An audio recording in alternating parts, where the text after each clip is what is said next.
పాకిస్తాన్కి ప్రస్తుతం అతిపెద్దదైనటువంటి shock నడుస్తుందల్లా Indus water treaty వ్యవహారం.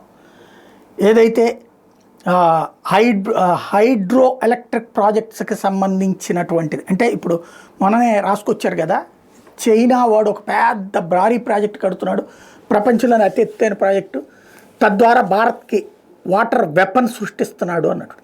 ఎస్, వాడు వెపన్ సృష్టిస్తున్నాడు, దానికి రివర్స్ మనము సృష్టిస్తున్నాం. అక్కడ వాడు వదిలేస్తే ఆ నీళ్ళని ఒడిసి పట్టడానికి మనం అక్కడే ప్రాజెక్ట్ కడుతున్నాం, అదే అరుణాచల్ ప్రదేశ్ ఆ ప్రాంతంలోని.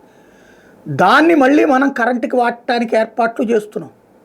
కాబట్టి ఎక్కడైతే ప్రయత్నం ఉంటుందో అక్కడ రివర్స్ ప్రయత్నం ఉంటుంది, ఇది గుర్తుపెట్టుకోవాలి. నెంబర్ 2 వచ్చేటప్పటికి పాకిస్తాన్తో అంతకుముందు ఉన్నటువంటి ఇండస్ ఒప్పందం రద్దు అయిపోయింది, ఆ టర్మ్ పూర్తయిపోయింది.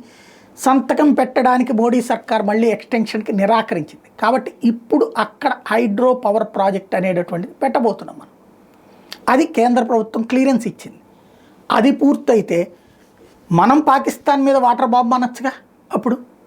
అదే ఇక్కడ కీ పాయింట్.